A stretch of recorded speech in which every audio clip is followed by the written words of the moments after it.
MS24 Marathi news, निर्भीड बातम्यांचा मराठी आवाज. सांगली, मिरज, कुपवाड शहरांमध्ये कुपवाडमधील विघ्नहर्ता कॉलनीमध्ये आज दिनांक ऑगस्ट 15 रोजी सकाळी कचरा टाकण्याच्या कारणावरून दोन कुटुंबांमध्ये वाद झाला. वादाचे परिवर्तन मोठ्या भांडणात झाले. यामध्ये मनीषा मोहन केसरेकर वय 35 यांचा मृत्यू झाला असून त्यांचे पती मोहन नागप्पा केसरेकर वय 54 गंभीर जखमी झाले आहेत. पोलिसांनी दिलेल्या माहितीनुसार दारात कचरा टाकण्याच्या कारणावरून केसरेकर व फरीद शेख यांच्या कुटुंबामध्ये वाद सुरू झाला. वादाचे रूपांतर भांडणात झाल्यानंतर आरोपी फरीद अब्दुल शेख वय 52 याने घरात जाऊन हातोडा व चाकू घेऊन आला व त्याने मोहन केसरेकर यांच्या डोक्यात हातोडा मारून त्यांना गंभीर जखमी केले. तसेच त्यांच्या पत्नी मनीषा केसरेकर यांच्या पोटात चाकूने सपासप वार करून त्यांनाही गंभीर जखमी केले. मनीषा केसरेकर यांना उपचारासाठी रुग्णालयात दाखल केले असता उपचारादरम्यान त्यांचा मृत्यू झाला. तसेच त्यांचे पती मोहन केसरेकर हे गंभीर जखमी आहेत.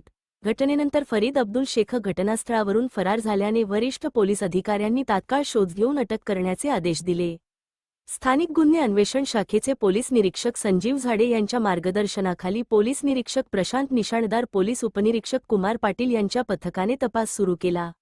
दरम्यान पोलीस उपनिरीक्षक सुभाष सूर्यवंशी यांना गोपनीय बातमीदाराकडून माहिती मिळाली की आरोपी फरीद अब्दुल शेख हा सांगली मिरज रोडवरील बंद पडलेल्या मैत्रेय बिल्डिंग जवळ थांबला असल्याची माहिती मिळाल्याबरोबर पोलीस पथकाने तात्काळ तेथे गाव घेऊन फरीद अब्दुल शेख याला जेरबंद केले. पोलिसांच्या चौकशीत आरोपीने कचरा टाकण्याच्या कारणावरून वाद झाल्यानंतर हातोडा व चाकूने हल्ला केल्याचे कबूल केले.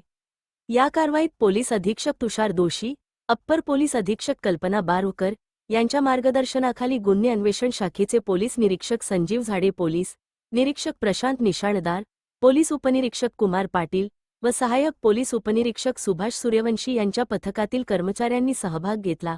आरोपी फरीद अब्दुल शेख याला पुढील तपासासाठी MIDC कुपवाड पोलीस ठाण्याच्या ताब्यात दिले असून पुढील तपास कुपवाड पोलीस ठाणे करीत आहे.